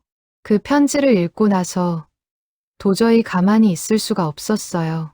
그래서 수소문 끝에 도윤 씨가 이 마을에서 공방을 하고 계신다는 걸 알게 됐죠. 처음엔 그냥 멀리서 얼굴 한 번만 보고 돌아가려 했는데 막상 공방 문 앞에 서니 차마 발이 떨어지지 않더라고요. 그런데 왜 아무 말도 없이 물건만 사가셨습니까? 은채는 옅은 한숨을 내쉬며 대답했다. 무슨 낯으로 아는 척을 하겠어요. 30년 전 도윤 씨를 그렇게 아프게 하고 이제 와서 남편 잃고 외로우니 불쑥 나타난 여자로 보일까봐 두려웠어요. 그저 도윤 씨가 여전히 물망초를 새기고 계신다는 것만 확인해도 그걸로 충분하다고 생각했어요. 그 문양을 볼 때마다 도윤 씨가 저를 완전히 미워하지는 않았구나 하는 생각에 위안을 받았거든요. 도윤은 그 말에 가슴이 먹먹해졌다. 30년 동안 서로를 향한 마음을 감춘 채 각자의 자리에서 묵묵히 그리움을 견뎌온 두 사람이었다. 그는 편지를 다시 한번 눈으로 훑으며 은채가 감당했을 그 세월의 무게를 가만히 헤아려 보았다. 이제라도 알게 돼서 다행입니다. 늦었지만 정말 다행이에요. 도윤의 목소리에는 원망 대신 안도가 담겨 있었다. 은채는 그런 그를 바라보며 다시 눈물을 훔쳤다. 그런데 궁금한 게 있어요. 도윤 씨는 어떻게 지난번 병원에서 제 이름을 알아보셨어요? 저는 그때까지도 도윤 씨한테 제 이름을 말한 적이 없었는데 도윤은 옅게 웃으며 대답했다. 약봉지에 적힌 이름을 봤습니다. 그 순간 30년 동안 단 하루도 잊어본 적 없는 이름이 눈앞에 있으니 심장이 멎는 줄 알았어요. 은채는 그 말에 얼굴을 붉히며 시선을 떨궜다. 두 사람 사이에는 잠시 어색하면서도 따뜻한 침묵이 흘렀다. 도윤은 문득 자리에서 일어나 진열대 위에 놓아두었던 새 유리등을 가져왔다. 오늘 아침 그녀를 기다리며 마지막까지 정성을 쏟았던 바로 그 작품이었다. 이거 오늘 드리려고 만들었습니다. 사실은 예감이 있었어요. 오늘은 뭔가 다를 것 같다는. 은채는 유리등을 두 손으로 조심스레 받아들었다. 물망초 5꽃집 사이로 은은한 빛이 새어나오는 그 작품을 그녀는 오래도록 바라보았다. 30년 전 도윤 씨가 만들어준 반지 이후로 이렇게 직접 받아보는 건 처음이네요. 그동안은 그냥 물망초를 새기는 게 습관이 됐다고 생각했습니다. 그런데 이제 보니 저는 계속 은채 씨를 기다리고 있었던 것 같아요. 매달 첫째 주 토요일마다 나도 모르게 문 쪽을 바라보곤 했으니까요. 그 말에 은채의 눈에서 다시 눈물이 흘러내렸다. 이번에는 슬픔이 아니라 오래도록 억눌러왔던 안도와 그리움이 뒤섞인 눈물이었다. 도윤은 그녀의 손을 가만히 감쌌다. 굳은 살이 박인 그의 손과 세월의 흔적이 남은 그녀의 손이 처음으로 다시 맞닿는 순간이었다. 창밖으로는 어느새 노을이 지고 있었다. 유리등불에 반사된 붉은 빛이 두 사람 사이의 낡은 편지 위로 은은하게 내려앉았다. 도윤은 그 붉은 노을빛을 바라보며 30년 전 자신이 떠나보냈던 마지막 여름을 떠올렸다. 그때는 그저 원망과 슬픔만이 가득했던 기억이었지만 이제는 그 안에 담긴 은채의 마음까지 온전히 헤아릴 수 있게 되었다. 시간이 흘러야만 비로소 보이는 것들이 있다는 사실을 그는 그날 새삼 깊이 깨달았다. 진실이 밝혀진 뒤에도 두 사람의 재회가 곧바로 순탄하게 흘러가지는 않았다. 은채는 그날 이후로도 며칠간 공방에 발걸음을 하지 않았다. 도윤은 매일같이 공방 문을 열어두고 그녀를 기다렸지만 골목 어귀에는 그녀의 그림자조차 비치지 않았다. 걱정이 된 도윤은 결국 최 여사를 통해 수소문한 끝에 은채가 사는 옆 읍내의 작은 아파트를 찾아냈다. 그는 몇 번이고 망설이다가 용기를 내어 그녀의 집 앞에 섰다. 버스를 2번이나 갈아타고 도착한 낯선 동네였다. 아파트 계단을 오르는 내내 도윤은 30년 전 그녀의 집 담장 앞에서 발을 동동 구르던 그날의 기억이 떠올라 가슴이 저릿했다. 그때는 문전에서 쫓겨났지만 이번에는 부디 문이 열리기를 바라며 초인종을 눌렀다. 은채는 놀란 얼굴로 도윤을 바라보았다. 어떻게 여기를... 연락이 없으셔서 걱정이 됐습니다. 무슨 일 있으신 겁니까? 은채는 잠시 머뭇거리다가 그를 안으로 들였다. 좁은 거실에는 정갈하게 정리된 살림살이와 함께 벽 한켠에 놓인 낡은 액자 하나가 눈에 띄었다. 액자 속에는 세상을 떠난 그녀의 남편으로 보이는 남자의 사진이 담겨 있었다. 도윤은 그 사진을 보며 저도 모르게 걸음을 멈췄다. 실은 도윤 씨를 다시 만난 뒤로 계속 마음이 복잡했어요. 은채는 두 손을 모은 채 낮은 목소리로 말을 이었다. 이제 와서 도윤 씨와 다시 가까워지는 게 남편한테 미안한 일은 아닐까 싶어서요. 그이는 평생 죄책감 속에 살면서도 저한테는 늘 좋은 사람이었어요. 저를 원망 한 번 하지 않았고 끝까지 저를 아껴줬어요. 그런 사람을 두고 이제 와서 다른 마음을 품는다는 게 죄스러웠어요. 도윤은 그녀의 마음을 이해할 수 있었다. 그 역시 은채와의 재회가 반가우면서도 한편으로는 조심스러운 마음이 앞섰다. 30년이라는 세월은 결코 가벼운 무게가 아니었고 그 시간 동안 두 사람 모두 각자의 삶 속에서 나름의 무게를 짊어지고 살아왔기 때문이다. 저도 같은 마음입니다. 은채 씨한테 다시 다가서는 게 혹여 부담이 되지는 않을지 저 역시 조심스러워요. 하지만 이것 하나는 분명합니다. 저는 은채 씨가 잘못한 게 없다고 생각합니다. 그리고 은채 씨 남편분도 마지막까지 진실을 전하려 했던 걸 보면 나쁜 사람은 아니었던 것 같습니다. 은채는 그 말에 눈물을 글썽였다. 도윤은 조심스럽게 말을 이었다. 우리 서두르지 맙시다. 은채 씨 마음이 편해질 때까지 저는 얼마든지 기다릴 수 있습니다. 30년도 기다렸는데요, 뭐. 그 말에 은채는 옅은 미소를 지었다. 하지만 곧 그녀의 표정이 다시 어두워졌다. 그런데 그것 말고도 걱정이 하나 더 있어요. 제 딸아이가 이 사실을 알면 어떻게 생각할지 모르겠어요. 도윤은 처음 듣는 이야기에 놀란 눈으로 그녀를 바라보았다. 은채에게 딸이 있다는 사실을 그는 그제야 알게 되었다. 딸이 있으셨군요. 네, 30살 된 딸이 하나 있어요. 얼마 전에 결혼해서 지금은 서울에 살고 있어요. 아버지를 유난히 따랐던 아이라 제가 다른 사람을 마음에 품고 있다는 걸 알면 크게 서운해할 것 같아서 걱정이에요. 도윤은 그 마음도 충분히 이해가 되었다. 그는 조급하게 굴지 않기로 다짐했다. 은채가 자신의 삶을 정리하고 마음의 준비가 될 때까지 묵묵히 기다리는 것. 그것이 지금 그가 할 수 있는 최선이라는 것을 그는 잘 알고 있었다. 천천히 하십시오. 따님한테도 마음의 준비가 되셨을 때 말씀하시면 됩니다. 저는 그저 은채 씨가 다시 이 공방 문을 열고 들어와 주시는 것만으로도 충분합니다. 은채는 고개를 끄덕이며 눈물을 닦았다. 하지만 그녀의 얼굴에는 여전히 풀리지 않은 근심이 몇 개 남아 있었다. 도윤이 돌아간 뒤 은채는 홀로 거실에 앉아 오래도록 생각에 잠겼다. 그녀는 딸 지연에게 전화를 걸까 몇 번이고 수화기를 들었다 놓기를 반복했다.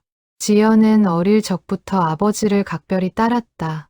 아버지가 세상을 떠난 뒤에도 딸은 종종 전화를 걸어와 아버지의 기일이나 유품에 대해 이야기하며 그리움을 나누곤 했다. 그런 딸에게 자신의 마음을 어떻게 전해야 할지 은채는 도무지 갈피를 잡을 수 없었다. 며칠 뒤 마침 지연이 잠시 친정에 들렀다. 은채는 저녁상을 물린 뒤 조심스레 딸에게 입을 열었다. 지연아, 엄마가 요즘 다시 만나게 된 사람이 있어. 지연은 순간 젓가락을 내려놓고 어머니를 빤히 바라보았다. 잠시 정적이 흘렀다. 은채는 딸의 표정을 살피며 가슴이 조마조마했다. 하지만 지연의 입에서 나온 대답은 뜻밖이었다. 엄마, 나 사실 아빠 유품 정리할 때 그 편지 봤어. 엄마보다 먼저. 은채는 놀란 눈으로 딸을 바라보았다. 지연은 담담하게 말을 이었다. 처음엔 나도 많이 놀랐어. 근데 곰곰이 생각해보니까 엄마도 아빠도 다 힘든 세월을 견뎌온 거잖아. 아빠는 그 편지를 평생 간직하면서도 차마 태우지 못했어. 그건 아빠 나름대로 엄마한테 못할 짓을 했다는 죄책감이었을 거야. 그런 아빠가 엄마 혼자 남는 걸 바랐을 것 같지는 않아. 딸의 말에 은채는 왈칵 눈물이 쏟아졌다. 지연은 어머니의 손을 꼭 잡으며 다정하게 말했다. 엄마, 나는 엄마가 행복했으면 좋겠어. 아빠도 하늘에서 분명 그렇게 바라고 계실 거야. 은채는 딸의 품에 안겨 오래도록 울었다. 30년 동안 홀로 사겨왔던 슬픔과 죄책감이 그제야 조금씩 녹아내리는 듯했다. 은채는 그날 밤 딸과 나눈 이야기를 마음에 품은 채 오래도록 창가에 앉아 있었다. 남편의 사진이 담긴 액자를 가만히 바라보며 그녀는 조용히 속으로 되뇌었다. 여보, 나 이제 조금씩 마음을 내려놓아 보려고요. 당신도 하늘에서 편히 지켜봐 줘요. 그녀는 액자 앞에 향을 하나 피워 올리고 오래도록 그 앞에 앉아 있었다. 죄책감과 그리움, 그리고 새롭게 피어나는 설렘이 뒤섞인 복잡한 밤이었다. 하지만 이상하게도 마음 한구석은 그 어느 때보다 평온했다. 마치 오랫동안 짊어지고 있던 무거운 짐을 조금씩 내려놓는 기분이었다. 한편 도윤은 그런 그녀를 두고 발걸음을 돌리며 창밖으로 저물어가는 겨울해를 바라보았다. 진실이 밝혀졌다고 해서 모든 것이 곧바로 제자리를 찾는 것은 아니라는 사실을 그는 새삼 깨닫고 있었다. 공방으로 돌아온 그는 오래도록 불 꺼진 가마 앞에 앉아 생각에 잠겼다. 은채가 짊어지고 있을 마음의 무게를 헤아리며 그는 서두르지 않기로 다시 한번 다짐했다. 그날 밤 도윤은 낡은 상자에서 30년 전의 사진과 손수건, 그리고 방금 되찾은 편지를 모두 꺼내 나란히 늘어놓았다. 오랜 세월 흩어져 있던 조각들이 이제야 비로소 하나의 온전한 이야기로 맞춰지는 듯했다. 그는 편지를 다시 한번 천천히 읽으며 30년 전 그날의 은채를 마음속으로 온전히 용서했다. 아니, 애초에 용서할 것이 없었다는 사실을 그는 이제야 온전히 받아들이고 있었다. 하지만 그는 믿었다. 시간이 조금 더 걸리더라도 결국 두 사람은 서로에게 닿을 것이라고. 그는 상자를 다시 정리하며 그 안에 새로운 물건 하나를 더했다. 오늘 자신이 받아든 편지였다. 30년 전의 슬픔을 담았던 상자가 이제는 재회의 증거를 함께 품게 된 것이었다. 도윤은 그 상자를 다시 조심스레 덮으며 앞으로 이 상자 안에 채워질 새로운 기억들을 조용히 그려보았다. 겨울이 지나고 봄이 찾아왔다. 온정리의 바닷바람도 한결 부드러워졌고 공방 앞 화단에는 도윤이 오래전 심어둔 물망초가 하나둘 꽃망울을 터뜨리기 시작했다. 그 작은 꽃들이 필 때마다 도윤은 30년 전 개천가에서 은채가 가리켰던 그 꽃을 떠올리곤 했다. 그는 매일 아침 화단에 물을 주며 이제는 그리움이 아닌 설렘으로 그 꽃들을 바라볼 수 있게 되었다는 사실에 새삼 감사한 마음이 들었다. 은채는 그날 이후 조금씩 다시 공방을 찾기 시작했다. 처음에는 여전히 조심스러운 걸음이었지만 시간이 흐를수록 그녀의 발걸음은 한결 가벼워졌다. 어느 봄날 오후 그녀는 손수 담근 매실차 한 병을 들고 공방을 찾아왔다. 도윤 씨, 이거 한번 드셔보세요. 작년에 담근 건데 이제 맛이 들었어요. 도윤은 반가운 얼굴로 그녀를 맞이했다. 두 사람은 공방 뒤편 작은 평상에 나란히 앉아 매실차를 나눠 마셨다. 봄볕이 따스하게 두 사람의 어깨 위로 내려앉았고 멀리서는 파도 소리가 낮게 들려왔다. 최 여사는 두 사람이 나란히 평상에 앉아있는 모습을 보고는 반가운 얼굴로 다가와 너스레를 떨었다. 아이고, 두 분 이제 보니 참 잘 어울리시네요. 진작 이럴 것이지. 은채는 부끄러운 듯 얼굴을 붉혔고 도윤은 멋쩍게 웃으며 뒷머리를 긁적였다. 최 여사는 흐뭇한 표정으로 두 사람을 번갈아 보다가 반찬 그릇 하나를 평상 위에 놓고는 슬쩍 자리를 비켜주었다. 마을 사람들 사이에서도 두 사람의 소식은 조용히 하지만 따뜻하게 퍼져나가기 시작했다. 누구도 손가락질하지 않았다. 오히려 오랜 세월 각자의 자리에서 성실하게 살아온 두 사람의 늦은 인연을 마을 사람들은 진심으로 축복해 주었다. 도윤은 그 따뜻한 시선들 속에서 비로소 30년 동안 홀로 짊어져 왔던 외로움의 무게를 조금씩 내려놓을 수 있었다. 그는 이제 더 이상 물망초를 그리움의 상징으로만 새기지 않았다. 그 문양은 이제 재회와 새로운 시작을 의미하는 온전히 다른 무게를 지니게 되었다. 딸아이랑 이야기는 잘 되셨습니까? 도윤이 조심스레 묻자 은채는 옅은 미소를 지으며 고개를 끄덕였다. 네, 오히려 저보다 딸아이가 먼저 마음을 열어줬어요. 아빠도 하늘에서 제가 행복하기를 바랄 거라면서요. 다행입니다. 정말 다행이에요. 도윤은 진심으로 안도했다. 그는 매실차 한 모금을 마시며 오래도록 마음에 담아두었던 말을 조심스레 꺼냈다. 은채 씨, 저는 앞으로도 서두르지 않을 생각입니다. 하지만 이것 하나만은 말씀드리고 싶습니다. 저는 은채 씨와 함께 남은 삶을 천천히 채워나가고 싶습니다. 거창한 약속이 아니어도 좋습니다. 그저 매달 첫째 주 토요일이 아니라 매일매일 이 공방 문을 열고 들어와 주셨으면 합니다. 은채는 그 말에 눈시울이 붉어졌다. 그녀는 한참을 말없이 도윤을 바라보다가 이내 조용히 대답했다. 저도 같은 마음이에요. 다만 이번에는 서로에게 솔직해지고 싶어요. 더 이상 숨기는 것 없이 있는 그대로. 도윤은 그녀의 손을 가만히 잡았다. 30년 전보다 훨씬 거칠어진 손이었지만 그 온기만큼은 조금도 변하지 않았다. 두 사람은 한참 동안 말없이 손을 맞잡은 채 화단에 핀 물망초를 바라보았다. 파도 소리가 낮게 밀려왔다. 밀려가기를 반복했다. 갈매기 몇 마리가 공방 지붕 위로 낮게 날아갔고 봄바람에 실려온 짠내가 두 사람의 어깨를 스쳤다. 은채는 문득 30년 전 개천가에서의 여름을 떠올렸다. 그때도 이렇게 나란히 앉아 말없이 서로의 온기를 느끼던 순간들이 있었다. 세월은 많은 것을 바꾸어 놓았지만 이렇게 함께 앉아 있는 것만으로도 마음이 채워지는 그 느낌만큼은 조금도 달라지지 않았다. 이 꽃 기억하십니까? 30년 전 개천가에서 은채 씨가 알려준 꽃이었죠. 당연히 기억하죠. 나를 잊지 말아요라는 뜻이었잖아요. 그동안 저는 이 꽃을 새기며 그 뜻을 잊지 않으려 애썼습니다. 그런데 이제 보니 저는 그 꽃의 진짜 의미를 다시 배워야 할 것 같습니다. 은채는 고개를 갸웃하며 그를 바라보았다.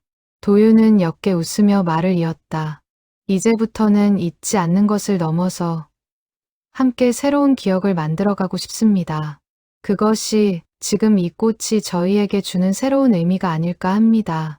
그 말에 은채의 눈에서 눈물 한 방울이 조용히 흘러내렸다. 하지만 그것은 더 이상 슬픔의 눈물이 아니었다. 오랜 세월 끝에 마침내 찾아온 안식과 기쁨의 눈물이었다. 두 사람은 그렇게 봄볕 아래서 30년의 세월을 뛰어넘어 다시 새로운 시작을 다짐하고 있었다. 며칠 후 도윤은 자신의 공방에서 가장 정성 들인 작품 하나를 완성했다.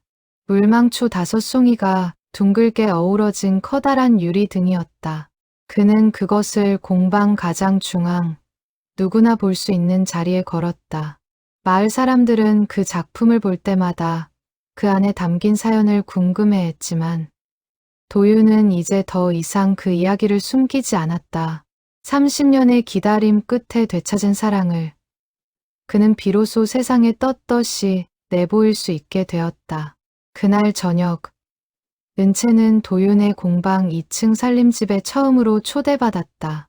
소박한 방 안에는 오래된 작업 도구들과 그가 평생 모아온 유리 작품들이 가지런히 놓여 있었다. 은채는 방 한켠에 놓인 낡은 나무 상자를 발견하고는 조심스레 다가갔다. 이게 그 상자군요. 도윤 씨가 늘 소중히 여기신다던. 도윤은 고개를 끄덕이며 상자를 열어 보였다. 그 안에는 30년 전의 사진과 그녀가 남기고 간 손수건, 그리고 얼마 전 되찾은 편지가 나란히 놓여 있었다. 은채는 그 물건들을 하나하나 손끝으로 매만지며 눈시울을 붉혔다. 이걸 다 이렇게 간직하고 계셨을 줄은 몰랐어요. 버릴 수가 없었습니다. 이것들이 없었다면 저는 아마 오래전에 은채 씨를 완전히 잊었을지도 모릅니다. 하지만 이것들이 있었기에 저는 끝까지 그 마음을 놓지 않을 수 있었습니다. 은채는 상자를 가만히 끌어안았다. 마치 30년의 세월을 통째로 품에 안는 듯한 몸짓이었다. 도윤 씨, 저 하나만 부탁드려도 될까요? 말씀하세요. 이 상자, 이제 저랑 같이 채워가요. 지난 30년의 기억만 담아두지 말고 앞으로 만들어갈 새로운 기억들도 함께요. 도윤은 그 말에 가슴이 뭉클해졌다. 그는 고개를 크게 끄덕이며 그녀의 손을 다시 한번 꼭 잡았다. 그렇게 합시다. 이제부터는 그리움 대신 함께한 오늘들을 하나씩 이 상자에 채워 넣읍시다. 창밖으로는 저녁 어스름이 내려앉고 있었고 방 안의 유리 작품들은 마지막 노을빛을 받아 저마다의 색으로 은은하게 빛나고 있었다. 두 사람은 그 빛 속에서 오래도록 서로의 곁을 지키기로 무언의 약속을 나누고 있었다. 그날 밤 도윤은 은채를 배웅하며 처음으로 그녀의 손등에 가볍게 입을 맞추었다. 은채는 놀란 듯 얼굴을 붉혔지만 이내 부드럽게 미소 지으며 그의 손을 마주 잡았다. 골목 어귀까지 함께 걸으며 두 사람은 서로에게 못다한 이야기들을 조금씩 나누었다. 봄밤의 공기는 부드럽고 따뜻했고 두 사람의 발걸음도 그만큼 가벼웠다. 여름이 다가올 무렵 도윤과 은채는 마을 사람들 앞에서 조촐한 자리를 마련하기로 했다. 거창한 혼례는 아니었다. 그저 두 사람의 새로운 시작을 마을 사람들과 함께 나누고 싶다는 소박한 바람에서 비롯된 자리였다. 최 여사를 비롯한 이웃들이 팔을 걷어붙이고 준비를 도왔고 공방 앞마당에는 작은 천막과 함께 소박한 잔치상이 차려졌다. 도윤은 그 자리를 준비하며 몇 번이고 은채에게 부담을 주는 것은 아닌지 조심스레 물었다. 은채는 그때마다 웃으며 고개를 저었다. 부담이라뇨.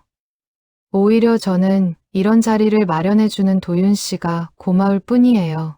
조용히 둘이서만 지내는 것도 좋지만 이렇게 마을 분들과 함께 기쁨을 나누는 것도 참 의미 있는 일이잖아요. 도윤은 그 말에 마음이 놓였다. 그는 며칠 밤을 새우며 잔치에 쓸 특별한 유리 장식을 준비했다. 작은 유리병 수십 개에 저마다 물망초 문양을 새기고 그 안에 초를 넣어 마당 곳곳에 매달아 두었다. 밤이 되면 그 은은한 불빛들이 마당을 가득 채울 것이었다. 그날 아침 도윤은 새벽부터 일어나 마당을 정리했다. 오랜만에 손보는 마당 곳곳에는 겨우내 방치했던 잡초가 무성했지만 그는 콧노래를 흥얼거리며 하나하나 정성껏 뽑아냈다. 등에 흐르는 땀도 허리를 펼 때마다 저릿하게 저려오는 통증도 오늘만큼은 조금도 힘들게 느껴지지 않았다. 최 여사는 이른 아침부터 반찬 가게 문도 열지 않은 채 잔치상을 준비하느라 분주했다. 영감님, 오늘 같은 날은 나물 좀 넉넉히 묻혀야죠. 마을 사람들 다 모일 텐데. 고맙네, 여사님. 이 은혜를 어찌 갚아야 할지 모르겠어. 은혜는 무슨. 30년 기다려서 겨우 이렇게 됐는데 그 정도는 당연히 도와드려야죠. 최 여사의 너스레의 도윤은 오랜만에 소리내어 웃었다. 마을 사람들도 하나둘 소식을 듣고 찾아와 손을 보탰다. 누군가는 생선을 손질했고 누군가는 부침개를 부쳤다. 작은 마당은 어느새 잔칫집 특유의 활기로 가득 채워졌다. 그날 아침 은채는 서울에서 내려온 딸 지연과 함께 공방을 찾았다. 지연은 처음 뵙는 도윤 앞에서 다소 긴장한 얼굴이었지만 도윤이 건넨 따뜻한 인사에 인해 마음을 놓았다. 어머니께 말씀 많이 들었습니다. 이렇게 뵙게 되어 반갑습니다. 저도 반갑습니다, 어르신. 어머니가 요즘 참 많이 웃으세요. 그거면 저는 충분해요. 지연의 말에 도윤은 눈시울이 붉어졌다. 그는 딸의 축복 어린 인사가 30년 만에 되찾은 이 인연에 대한 마지막 확인처럼 느껴졌다. 은채는 그런 두 사람을 바라보며 조용히 미소 지었다. 잔치가 시작되기 전 도윤은 공방 안으로 은채를 조용히 이끌었다. 그는 작업대 위에 놓인 작은 상자 하나를 그녀 앞에 내밀었다. 상자 안에는 정교하게 세공된 유리 반지 2개가 나란히 놓여 있었다. 30년 전 그가 처음 만들었던 반지와 꼭 닮은, 하지만 훨씬 더 정교하고 아름다운 솜씨로 완성된 반지였다. 30년 전 서투른 솜씨로 반지 하나를 드렸었죠. 이번엔 조금 더 나은 솜씨로 다시 약속을 드리고 싶습니다. 은채는 떨리는 손으로 반지를 받아들었다. 물망초 문양이 섬세하게 새겨진 그 반지를 보며 그녀는 30년의 세월이 마침내 온전한 원을 그리며 이어지는 것을 느꼈다. 반지에는 아주 작은 글씨로 짧은 문구가 새겨져 있었다. 그녀는 눈을 가늘게 뜨고 그 글씨를 읽어 내려갔다. 우리 이제는 잊지 말고 함께 걸어요. 30년 전 그녀가 도윤에게 했던 약속의 말이 이번에는 도윤의 손끝을 거쳐 그녀에게 되돌아오고 있었다. 은채는 그 문구를 읽으며 다시 한번 눈물을 쏟았다. 이번에는 슬픔이 아닌 벅찬 감동의 눈물이었다. 이걸 새기는데 며칠이나 걸리셨어요? 보름 정도 걸렸습니다. 손끝이 예전 같지 않아서 몇 번이나 다시 새겨야 했어요. 하지만 은채 씨한테 드릴 거라 생각하니 힘든 줄도 몰랐습니다. 이 반지, 이번엔 절대 놓치지 않을게요. 은채의 말에 도윤은 환하게 웃으며 그녀의 손가락에 반지를 끼워 주었다. 두 사람은 서로의 손을 맞잡은 채 오래도록 그 자리에 서 있었다. 창밖에서는 초여름 햇살이 눈부시게 쏟아지고 있었고 마당에서는 이웃들의 정겨운 웃음소리가 들려왔다. 잔치가 무르익을 무렵 최 여사가 자리에서 일어나 축사를 건넸다. 두 분 참 오래도 걸렸습니다. 하지만 이렇게 다시 만나신 것만으로도 세상에 이보다 더 아름다운 인연이 어디 있겠습니까? 앞으로 두 분 오래오래 행복하시길 바랍니다. 마을 사람들의 박수와 축복 속에서 도윤과 은채는 서로를 바라보며 환하게 웃었다. 30년 전 헤어짐의 아픔도 그 사이 각자가 견뎌온 고독의 세월도 이제는 모두 지나간 이야기가 되어 있었다. 남은 것은 오직 두 사람이 함께 채워나갈 새로운 날들 뿐이었다. 지연은 그런 두 사람의 모습을 사진으로 남기며 눈시울을 붉혔다. 그녀는 어머니에게 다가가 조용히 속삭였다. 엄마, 오늘 진짜 예뻐요. 이렇게 행복해하는 엄마 모습, 오랜만에 보는 것 같아. 은채는 딸의 손을 꼭 잡으며 미소 지었다. 잔치 자리에 함께해준 딸의 존재가 그녀에게는 그 무엇보다 큰 위안이 되었다. 도윤 역시 지연에게 다가가 정중히 고개를 숙였다. 따님 덕분에 이 자리가 더욱 값진 것 같습니다. 앞으로 어머니, 제가 잘 모시겠습니다. 잘 부탁드려요. 어르신, 저희 엄마 행복하게 해주세요. 두 사람은 서로에게 진심 어린 인사를 나누었다.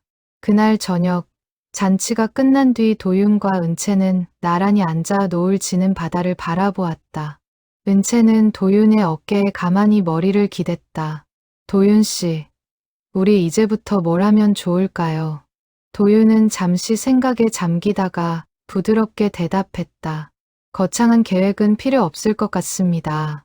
그냥 매일 아침 함께 눈을 뜨고 함께 밥을 먹고 함께 유리를 만지며 하루를 보내는 것. 그것만으로도 충분히 행복할 것 같습니다. 은채는 그 말에 조용히 고개를 끄덕였다.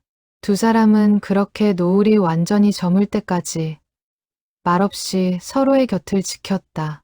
바닷바람이 부드럽게 불어와 두 사람의 옷깃을 스쳤고 공방 처마에 걸린 유리등불은 어둠이 내려앉을수록 더욱 은은한 빛을 발하고 있었다. 은채는 문득 하늘을 올려다보았다. 하나둘 별이 돋아나기 시작한 밤하늘을 바라보며 그녀는 아직이 중얼거렸다. 여보, 당신도 이 모습 보고 계시죠? 저 이제 정말 행복해지려고요. 도윤은 그 말을 듣고도 아무런 내색을 하지 않은 채 그저 은채의 손을 조금 더 힘주어 잡아주었다. 그는 그녀가 지나온 세월의 모든 순간을 앞으로도 있는 그대로 존중하고 품어주고 싶었다. 그것이 그가 할 수 있는 가장 큰 사랑의 방식이라는 것을 그는 잘 알고 있었다. 밤이 깊어갈수록 마당에 모였던 이웃들도 하나둘 자리를 정리하고 돌아갔다. 최 여사는 마지막까지 남아 뒷정리를 도운 뒤 두 사람에게 다정한 인사를 건네고 떠났다. 텅 빈 마당에는 도윤과 은채 두 사람만이 남았다. 그들은 나란히 앉아 오래도록 별이 총총한 밤하늘을 바라보았다.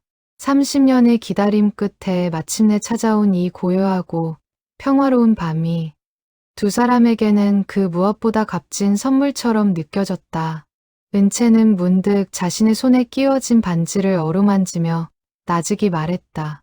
도윤 씨, 저 오늘 밤이 참 오래 기억날 것 같아요. 저도 그렇습니다. 오늘 이 순간을 저는 평생 잊지 못할 것 같습니다. 두 사람은 서로를 바라보며 조용히 미소 지었다. 밤이 깊어갈수록 별빛은 더욱 또렷하게 빛났고 공방 처마의 유리등불도 그 별빛에 화답하듯 은은한 빛을 밝히고 있었다. 그로부터 몇 해가 흘렀다. 온정리의 작은 공방 유리등불은 여전히 그 자리를 지키고 있었지만 예전과 달라진 것이 하나 있었다. 이제 그 공방은 도윤 혼자만의 공간이 아니었다. 진열대 한쪽에는 은채가 직접 그린 작은 수채화 몇 점이 나란히 걸려 있었고 작업대 옆에는 두 사람이 함께 마시는 찻잔 두 개가 늘 놓여 있었다. 공방 입구에는 예전에 없던 작은 팻말 하나가 새로 걸렸다. 유리등불 강도윤, 이은채, 두 사람의 이름이 나란히 새겨진 그 팻말을 처음 내걸던 날. 도윤은 못을 박는 손끝이 유난히 떨렸다고 훗날 은채에게 고백했다. 30년 동안 혼자 지켜온 이름 옆에 누군가의 이름을 나란히 새기는 일은 그에게 그만큼 크고 벅찬 결심이었던 것이다. 도윤은 여전히 매일 새벽 5시면 가마에 불을 지폈다. 달라진 점이 있다면 이제는 그 곁에 은채가 함께한다는 것이었다. 어스름한 새벽빛 속에서 두 사람이 나란히 가마 앞에 앉아있는 모습은 마을 사람들 사이에서도 온정리의 작은 명물처럼 여겨졌다.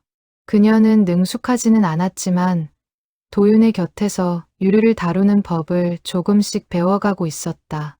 서툰 손끝으로 만든 작품들은 여전히 삐뚤빼뚤했지만 도윤은 그 모든 것을 소중히 진열대 한켠에 전시해 두었다. 이런 걸 뭐하러 남들 다 보는데 두세요. 부끄럽게. 은채가 손사래를 치면 도윤은 웃으며 대답하곤 했다. 세상에서 제일 예쁜 작품인데 왜 부끄럽습니까? 저한테는 이게 최고의 보물입니다. 그런 대화가 오갈 때마다 공방 안에는 따뜻한 웃음소리가 가득 찼다. 마을 사람들도 이제는 두 사람의 모습을 자연스러운 풍경처럼 받아들이고 있었다. 최 여사는 여전히 반찬 그릇을 들고 자주 건너와 두 사람과 함께 소소한 이야기를 나누다 돌아가곤 했다. 어느 날은 마을 젊은이 몇이 공방을 찾아와 결혼을 앞둔 예비부부를 위한 반지를 특별히 주문하기도 했다. 도윤과 은채는 함께 머리를 맞대고 디자인을 고민했다. 은채는 젊은 연인들의 사랑 이야기를 들으며 30년 전 자신들의 여름을 떠올리곤 했다. 그녀는 그 반지에 정성껏 물망초 문양을 새겨 넣으며 마음속으로 조용히 축복을 빌어주었다.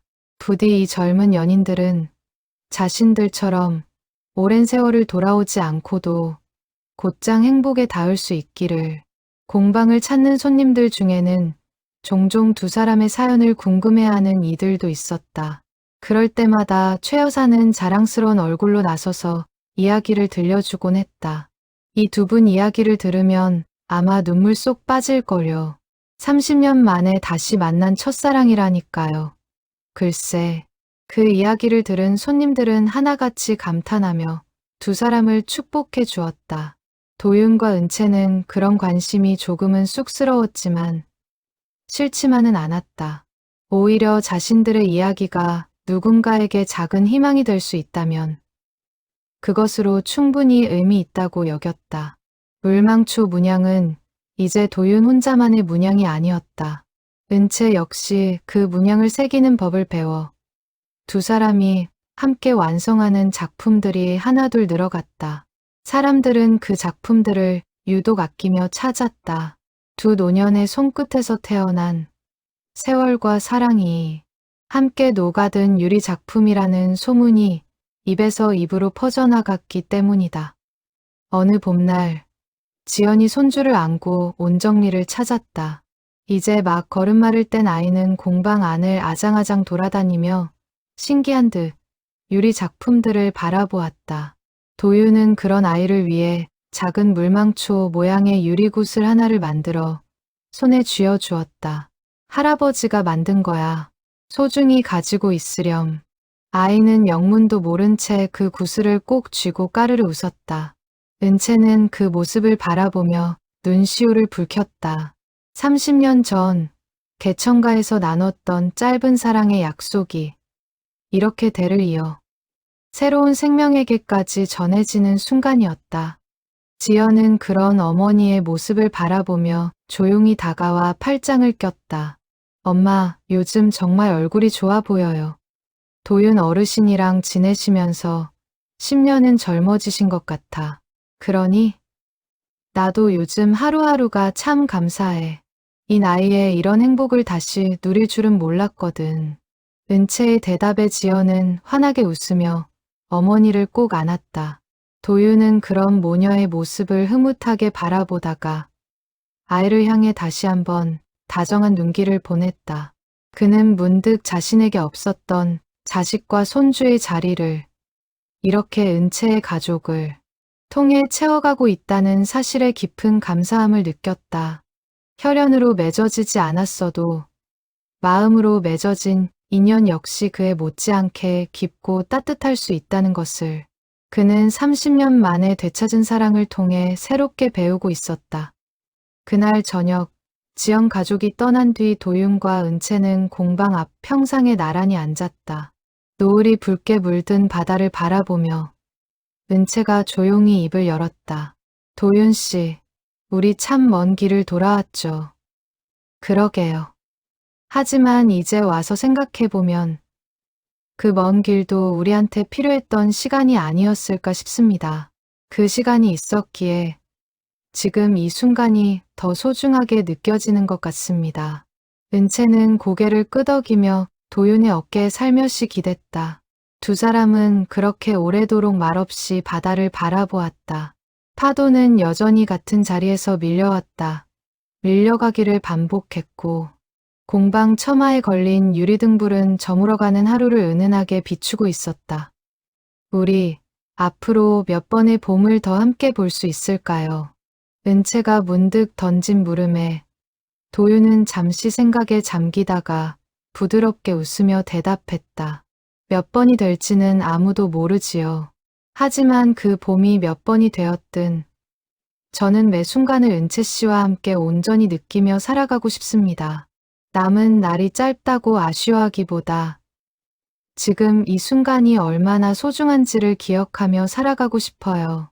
은채는 그 말에 눈시울을 붉히며 도윤의 손을 꼭 잡았다. 고마워요, 도윤 씨. 그리고 늦게 와서 미안해요. 아닙니다. 늦게라도 와주셔서 정말 고맙습니다. 두 사람은 서로를 바라보며 조용히 미소 지었다.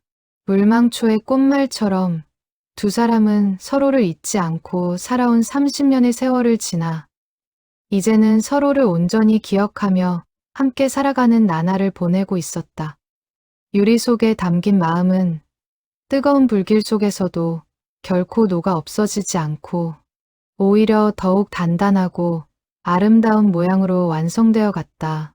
그것은 마치 두 사람이 함께 지나온 세월과도 같았다. 아프고 뜨거운 시간을 지나 마침내 가장 아름다운 모습으로 빛나게 된 두 사람의 이야기처럼 공방의 낡은 문에 달린 종이 다시 낮게 울렸다. 새로운 손님이 문을 열고 들어서고 있었다.